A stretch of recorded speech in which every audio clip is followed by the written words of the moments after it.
Hey Bookaholics, and welcome back to another video. Today I am bringing you a book haul.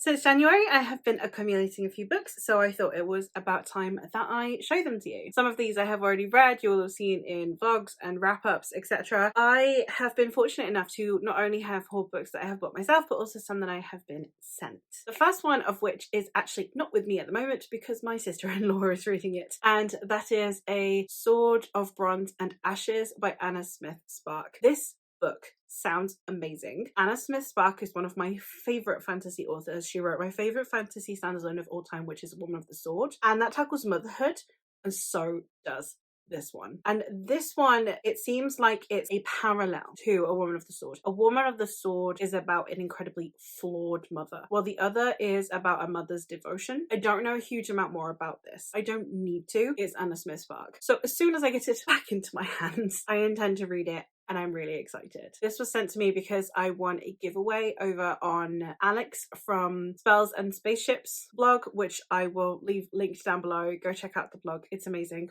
Also, he's an Anna Smith Spark fan, and that's very important to me. So go check out his blog if you haven't already. Another one that I won in a giveaway was Sea of Souls by NC Scrimshaw. I won a special edition of this book, and it's beautiful. So obviously the book itself is already stunning, but we have under the dust jacket art, absolutely beautiful. I have it signed by the author. It comes with a prequel short story, which I thought really contributed to the story itself and to the world building, so I'm really glad of that. And I think all of the editions do come with a pronunciation guide, which is very important to me because they are Scottish Gaelic names, and I don't know Scottish Gaelic pronunciation very well. And then we have maps and we have art. So absolutely stunning book. I have read this. I ended up giving it a really high 4 stars. I'd highly recommend checking out. This is the story of Isla Blackwood, who is of nobility, but she has decided to cast aside the shackles of her lineage and has gone and started sailing in search of freedom, belonging, and a new life, until Selkie raiders end up raiding her home. And she has to flee with her brother, and she has to confront what she left behind. She has to confront who she is and try and find her place in the world. This had fantastic themes, discussions around the environment, human impact, and human greed, especially when it comes to natural resources and believing that everything on the planet belongs to us. The conversations in here were amazing. It was really well written, a really compelling story, and we have Selkies and Kelpies. You can't go wrong with it. One that was sent to me by the author for review is The Starlight Jewel by E.L. Lyons. I have also read this one. I have it in a vlog along with Sea of Souls and 2 others that I'm going to talk about. But this one is an adult epic dark fantasy folklore. We are following a young woman named Axley who is half fae. She is a con woman. She sleeps with men and then she steals their money. She actually needs to get her brother out of the city of Minalav, which is where fae folk live, because he has an unusual ability that she knows can be abused. So she makes a deal with a human that he might take her brother away to the human lands where he cannot be pursued, and it goes from there. It does have a romance in it, but don't be fooled by the cover. It's not actually a fantasy romance. The primary focus is in fact on her brother. It was a really good time, really compulsively readable, and I would highly recommend. This one also has a gorgeous mat and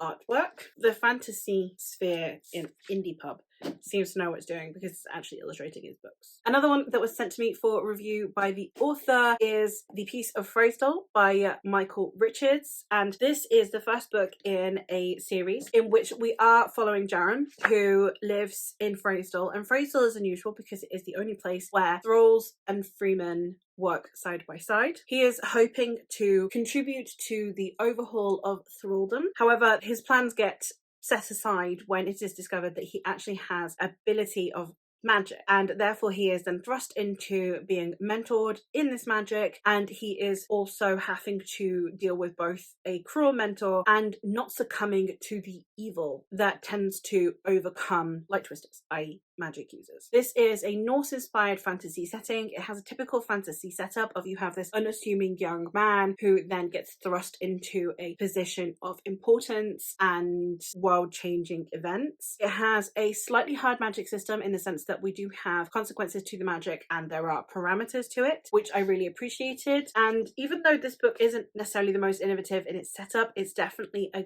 great first book in a series, and it really has got me excited to continue on with the next book. I was also sent an ARC by debut author Kay Agard with their book The Hunter, and this one is a epic fantasy in which we are following a man named Strider whose quest for vengeance is done, and now he's happy to fade away into the bottom of a bottle. However, his wolf companion Greer is trying to find a reason for him to go on, so when he is robbed by a young woman, they decide that they should help her instead.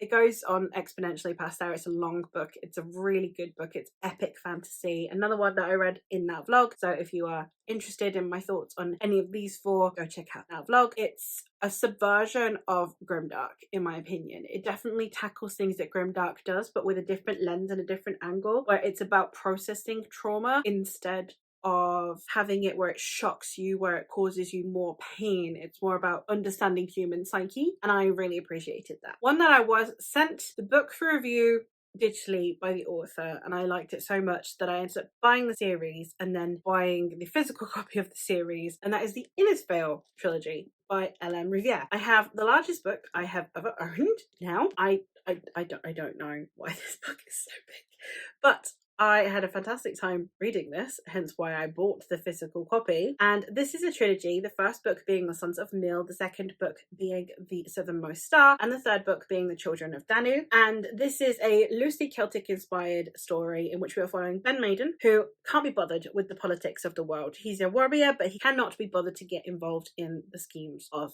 the world. That is until a young woman named Una, who happens to be related to the king, is fleeing people who are very much wanting her for her abilities. And so Ben is roped into helping Una escape her attempted captors. As we are following through this story, we also have this somewhat war going on in the background. We have all of this political intrigue going on in the background, as well as following the intimate connections and conversations that are happening between Ben and Una. So we have a very interesting setup, in my opinion, and I really appreciated the way that this story kind of managed to balance both the epic fantasy political plotline going on, as well as the journey adventure plotline that we have with Ben and Una. A fantastic series. I gave books 2 and 3 5 stars, and I would highly recommend if you haven't checked them out. Then 4 books that I actually purchased myself. Well, I did actually buy the physical copy of Innisfail, but you know what I mean. I have actually bought The Winter Garden, but that is being read by my mother. So this is a haul where I actually am missing 2 of the books I'm hauling because they're with other people. But my mother is currently reading The Winter Garden. I listened to this audibly because it was on sale last year during Christmas period, and I liked it so much that I wanted a physical copy, and so I have one. This is beautiful, and I've already reviewed this as well, but it was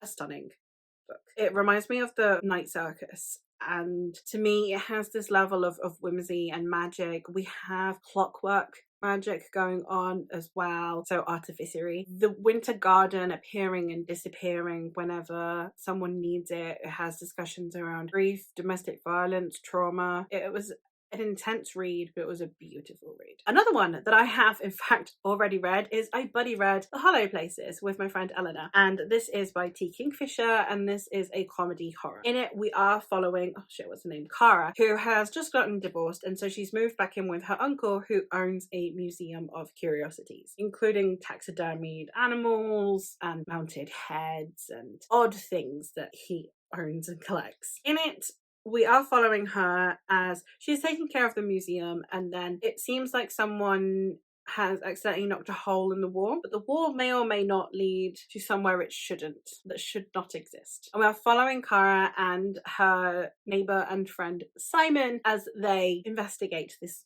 hole in the wall. I won't go further than that. Absolutely hilarious. It had me laughing out loud multiple times. I loved buddy reading this with Eleanor as well. It was so much fun. It was definitely one that I think was enhanced by the experience. I ended up giving this 5 stars, and I would highly highly recommend. And finally, for something that I haven't read already, is I have also hauled the first 5 Red Rising books. I don't have the newest one. Is it Lightbringer, the newest one? That's not out in paperback yet, but I do have the original trilogy and then the first 2 of the next series. Now, I wasn't actually going to get the next series until I had read the original trilogy, but it came as a box set that ended up being cheaper for me to buy 5 than to buy 3, and I don't know why. I think 20 quid for me to get 5 books, but each of these books is a tenner if I buy them individually. So it was like considerably cheaper for me to buy all 5. So if I don't like this trilogy, no harm, no foul with the other 2. But I did want to read this trilogy first before I get into the other trilogy, because I do know that this does have fridging in it, which concerns me because I don't tend to like that narrative. I'm concerned with this one. But in this, we're following Darrow, who is a Red. The Reds are the lowest caste in this world. We have begun to terraform the solar system, and Darrow and his people are mining for a substance known as helium-3, which they believe they need to help terraform the planets to save people from the dying planet Earth. Turns out the galaxy's been terraformed for quite a while, and once Darrow discovers this, he then sets upon a path to infiltrate the Golds, which is the highest caste, so that he can take it down from the inside. I have heard that it has a somewhat Marxist, potentially Machiavellian vibe to it, so I am excited. Again, I'm just not a big fan of fridging, so I am going to see how I feel. But if I do like this trilogy, then naturally I will continue on now that I have 2 out of the 4 books in the sequel series. But that is it. Those are all of the books that I have hauled since January, which I think, given that it's been 3 months, is not too bad, especially given that I haven't actually paid for quite a few of these this time, which is incredibly kind of these authors, and I hope that I am doing their books justice, because oh my god, do they deserve it. But that is all from me for today, so I hope that you have found something that maybe you want to read from this pile. And don't try and convince me. Don't try and convince me with Red Rising. I know it's well loved. Okay, I'm hesitant. I'll get over it. I've bought them. I'll read them. I promise. But let me know if there are any of these that I've introduced you to that you're suddenly interested in. And that is all from me for today. Bye!